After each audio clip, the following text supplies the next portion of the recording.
नमस्कार दोस्तों, आपका स्वागत है अपनी YouTube चैनल PFP में। वीकली Q&A सेशन की शुरुआत करते हैं। सबसे पहला क्वेश्चन है, क्रेडिट सोर्स के CFO का कहना है कि बैंक एक क्रिटिकल मूवमेंट पर है। सोशल मीडिया में यही डिस्कशन चल रहा है। तो देखिए, क्रेडिट सोर्स अपने आप में बहुत बड़ी बैंक है, एक बड़ा ऑर्गेनाइजेशन है, लेकिन काफ़ी समय से लॉस में चल रहा है। कई क्वार्टर से लॉस ही रिपोर्ट कर रहा है और 2021 में भी लॉस ही रिपोर्ट किया था। तो उनके मैनेजमेंट ने अभी नई स्ट्रैटेजी में एसेट सेल करना शुरू कर दिया है। तो इससे एम्प्लॉय के मन में भी थोड़ा बहुत डर बन जाता है कि भाई अभी अलग अलग डिवीजन बंद हो सकते हैं, हमारी नौकरी जा सकती है। तो इसीलिए डिस्कशन आपको चलता हुआ नजर आता है। स्टॉक भी अपने ऑल टाइम लो पर ट्रेड कर रहा है, 52 वीक लो पर आपको ट्रेड करता हुआ नजर आता है। तो ये इनका इंटरनल प्रॉब्लम है। नई स्ट्रैटेजी से अपना रहे हैं कि कुछ डिविजन्स बंद कर देंगे और प्रॉफिटेबिलिटी पर फिलहाल ये फोकस करना चाहते हैं। इससे डायरेक्टली तो हमें इंपैक्ट नहीं पड़ता है, लेकिन कहीं पर भी अगर बड़े लेवल की बैंक में आपको प्रॉब्लम देखने को मिलती है तो इससे आपको डोमिनो इफेक्ट देखने को मिल जाता है। इसीलिए आपने इंडिया में भी देखा होगा, कभी भी कोई स्कैम होता है, येस बैंक का आप नाम ले लीजिए,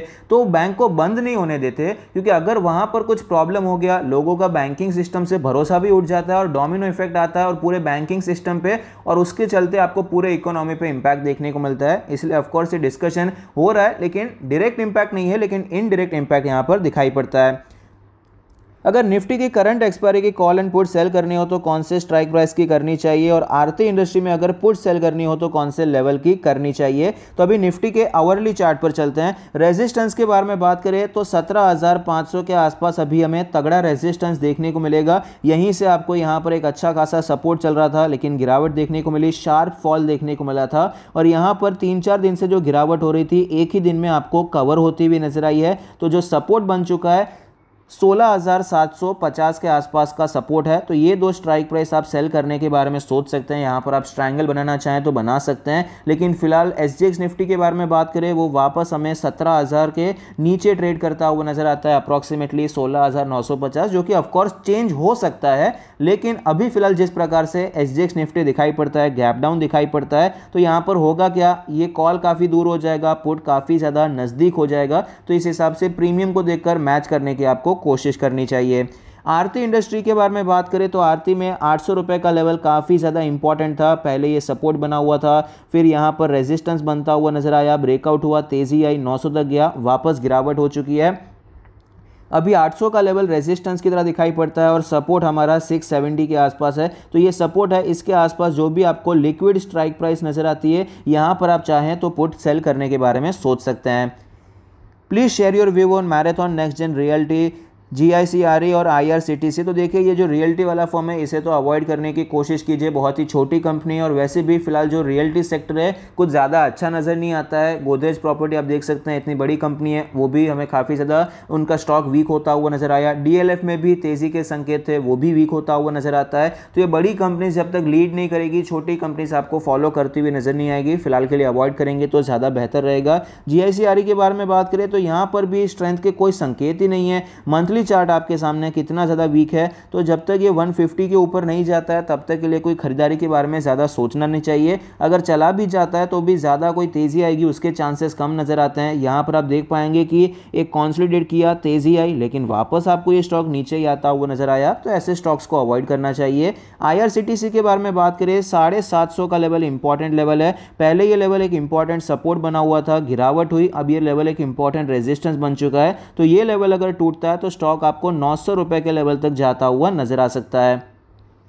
ग्लोबल मार्केट हाईली ओवरसोल्ड है और कितना फॉल एक्सपेक्ट करना चाहिए। ओवरसोल्ड है, उसमें कोई डाउट नहीं है, लेकिन जब यहाँ पर मार्केट में गिरावट होती है या तेज़ी भी होती है, ओवरबॉट होता है तो वो और भी ज़्यादा ओवरबॉट हो सकता है, और ओवरसोल्ड होता है तो वो और भी ज़्यादा स्ट्रेच हो सकता है नीचे के साइड पे। तो कितना गिर सकता है इसका कोई यहाँ पर लिमिट नहीं होता है, और भी ज़्यादा गिर सकता है। यहाँ पर S&P 500 और 10-15% गिर जाए तो यहाँ पर सरप्राइज नहीं होना चाहिए, क्योंकि ग्राउंड लेवल पर भी अमेरिकन मार्केट में आपको प्रॉब्लम देखने को मिल रही है।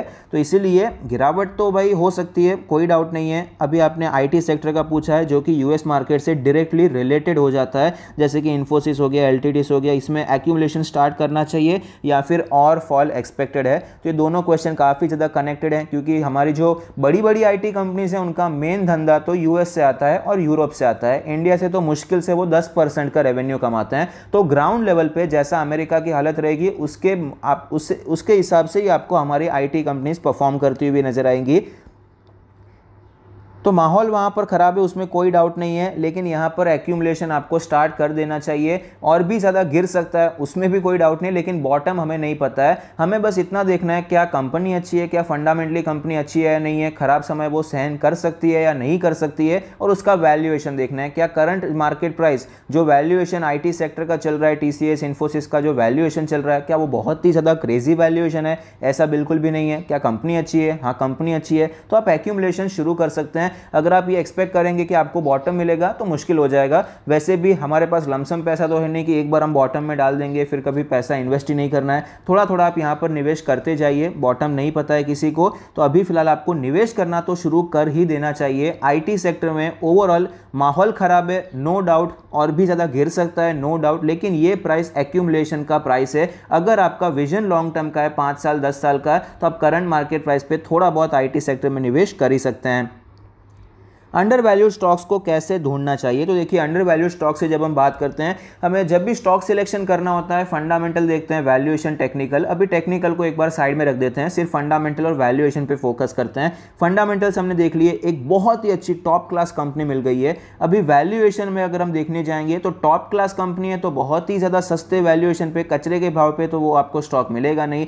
वो आपको थोड़ा बहुत प्रीमियम पे मिल सकता है, लेकिन मार्केट का सेंटिमेंट अगर खराब हो गया तो वो आपको थोड़ा बहुत फेयर वैल्यूएशन पे मिल सकता है, तो तभी वो खरीद लेना अच्छा होता है। दूसरा हो गया, आप वैल्यूएशन पर ही ज़्यादा फोकस कर रहे हैं, वैल्यूएशन आपको बहुत चीप चाहिए। टॉप क्लास कंपनी नहीं है, ठीक ठाक कंपनी है, बंद नहीं हो जाएगी, इतना आपको पता है, अच्छा काम चलेगा, लेकिन एकदम अच्छी कंपनी नहीं है कि भाई ये लेना ही लेना, ऐसा नहीं है। लेकिन कुछ कारणों की वजह से, मार्केट सेंटिमेंट खराब हो जाने की वजह से वैल्यूएशन इतना ज़्यादा कचरे के भाव पे वो स्टॉक, अच्छा ठीक ठाक स्टॉक आपको कचरे के भाव पे मिल रहा है। तो ये दो अप्रोचेस आप फॉलो करने के बारे में सोच सकते हैं, इस हिसाब से आपको स्टॉक्स मिल सकते हैं।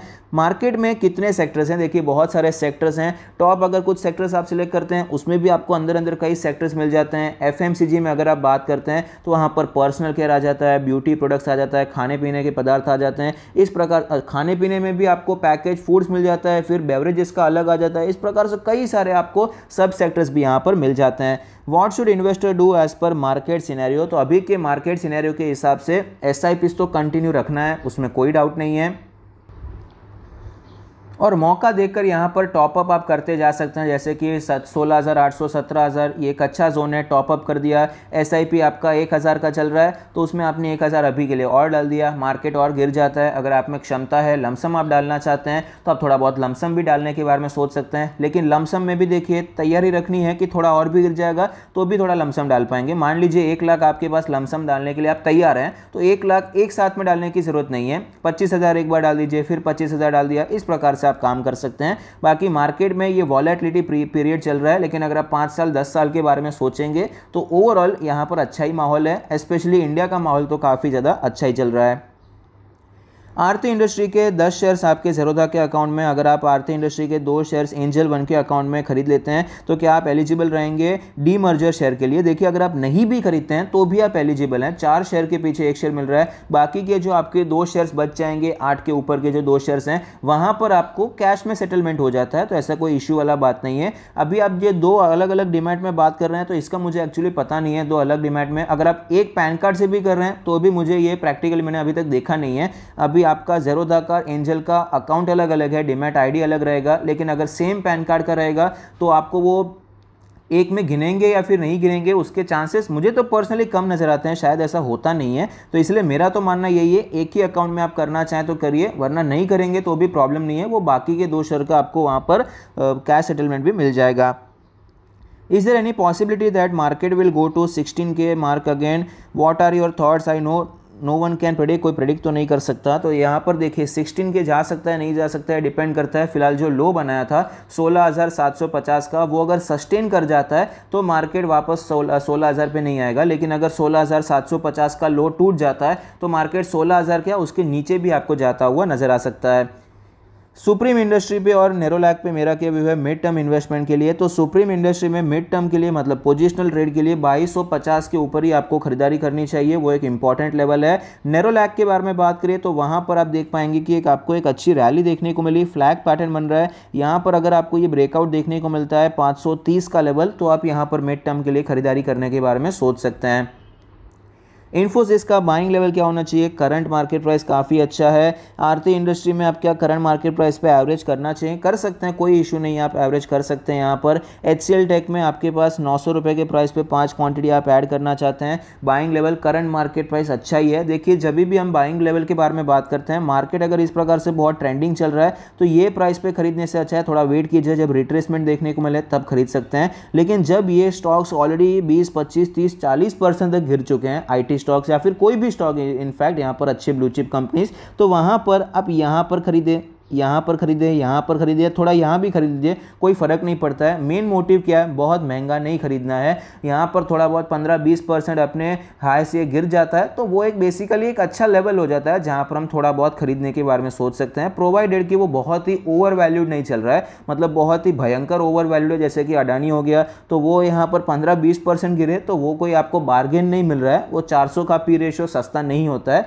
लेकिन ये इन्फोसिस ये सब इतने महंगे वैल्यूएशन पर नहीं थे। तो करंट मार्केट प्राइस पे IT सेक्टर खरीदारी का ही भाव है, आप खरीदारी करने के बारे में सोच सकते हैं। लेकिन इतना आपको सोच के रखना है, जितना आपको एलोकेशन करना है उतना सब एक बार में मत कर दीजिए। बाय चांस और IT सेक्टर में गिरावट होती है तो वहां पर भी आप एक्यूमुलेट कर पाए और तब आपको एलोकेशन अपना बढ़ाना चाहिए।